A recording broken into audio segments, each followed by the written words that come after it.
Започваме с икономика, по-скоро с финанси и с сривът на пазарите от понеделник сутрин. До какво ще доведат те? Възстановяват ли се? На пряката на линия в момента е Бисер Варчев, един от големите инвестиционни експерти в страната. Здравейте, господин Варчев. Добро утро. Кажете ни какво се случи?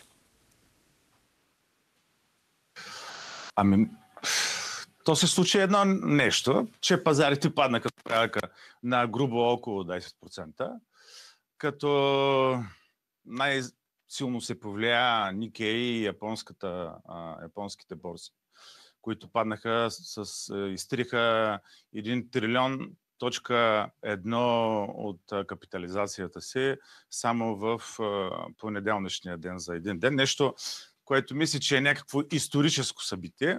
Иначе на американските пазари те паднаха от порядъка между 8 и 10%, което за нас на практика, това американците казват, имат много хубава поговорка, още един ден в офиса. Нищо кой знае какво, но както винаги, всяко падане с над 7-8% на пазарите се тълкува като краш, дори го нарекоха Камала краш. Републиканците обвиниха демократите, че това била тяхна вина, което естествено, че не е верно. Но става въпрос, че паниката винаги е преекспониране на фактите. И да, наистина едно падане от 10% е значимо, но за професионалистите е още един ден в офиса. Това означава ли, че страховете от рецесия в САЩ са избегнати? Най-вече на фона на факта, че пазарите реагираха, особено в САЩ, на определени данни за американската икономика, които излязоха преди няколко дни. Точно така е, да. Да, абсолютно сте прав. Значи причините за този мини краш на практика са няколко и проблема беше, че тези няколко причини съчетаха почти в един и същи момент в рамките на ден петък-понеделник. В петък беше най-значимото събитие в релиз в икономиката на щатите, така наречения payrolls, данните за заетостта в неселско-стопански сектор и сфера. И там, въпреки че те изляваха 144 хиляди новозаети места, което на практика от икономическа гледна точка си е една прекрасна цифра, тя беше изтълкувана в негативен смисъл, по простата причина, че се очакваше, при нашите пазари най-важно е каква ще излезе разликата между очакваното и това, което излиза. На практика цифрата от 144 хиляди новозаети е прекрасна, но те очакваха повече и затова казаха, видите ли, може би това е предвестника на рецесия в щатите. После имаше още няколко причини. Японската централна банка най-изненадващо 0,25 базисни пункта дигна нулевия до този момент лихвен процент на Япония. Там се получи една такава реакция, че следствие на това вдигане има едно нещо, което се нарича carry trade. Това са ефтини пари, които се вземат следствие на нулевата лихва на Япония и се инвестират в по-скъпи други инструменти и по този начин се печелят пари. С дигането на този основен лихвен процент, този carry trade изчезна. Това наля още масло в огъня. И още какво? Имаше там още няколко събития. Страха от рецесия, Япония дигна лихвите, безработицата. И да не забравяме, че преди това пазара беше много пренакупен и много надценен. Да не забравяме, че порядъка на около 9 месеца имаше само uptrend, само нагоре, нагоре, нагоре. Да, ама това нещо никога не продължава вечно. И в края на краищата това мини балонче от 9-10 месеца на натрупване само пазара нагоре се спука и една 10% корекция, каквато имаме в момента, на практика дори си е абсолютно здравословна. И хората казаха, обаче хората, които не са в този бизнес, реагират, ама той пазар може ли да пада, да върви само нагоре.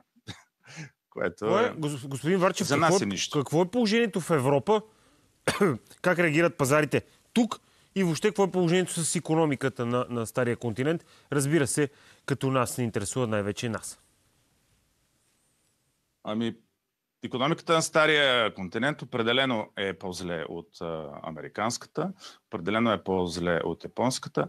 Може би последната година може да се сравни единствено с китайската, която пък беше доста надолу и това е видно от техния борсов пазар. Що се отнася до как се е отразила на България, никак. Нашия пазар е толкова малък. Ако погледнем графиките на българска фондова борса, то все едно общо взето нищо не се е случило. Няма драми, няма чудеси. Ако продължим да говорим за икономиката на Европа, тя определено е по-зле от американската и това най-очевадно се вижда в, ако погледнете немския индекс DAX, който реагира, който преиграва и мултиплицира останалите движения и той е с един от най-големите спадове. Господин Варчев, продължава ли да съществува феномена, при който цената на някои акции, особено някои технологични акции, в които включително и много хора в България инвестират, да са твърде сериозно надценени над реалността? Ако погледнем на един NASDAQ, технологичния индекс в САЩ, ще видим, че 90% от компаниите работят на постоянна загуба. Не създава ли това опасност от бъдещо много по-сериозно спукване на балона и до потъване в рецесия, и то в най-неприятното време?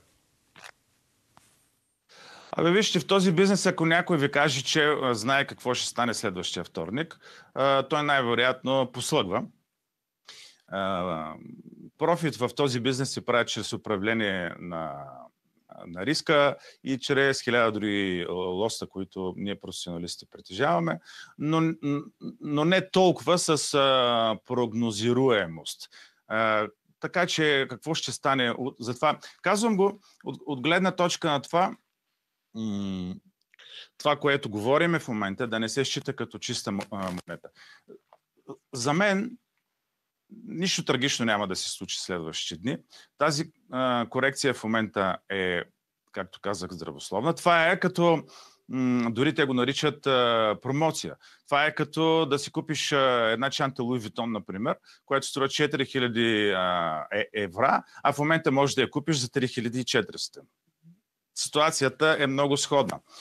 На въпроса на вашия точен въпрос е тези акции, да,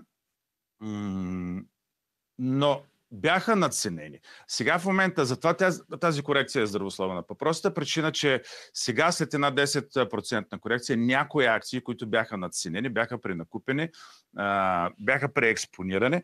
В момента, като Nvidia, например, производителя на чипове, в момента тази акция е на цена, която това не е препоръка за търговия, но така наречените smart money, т.е.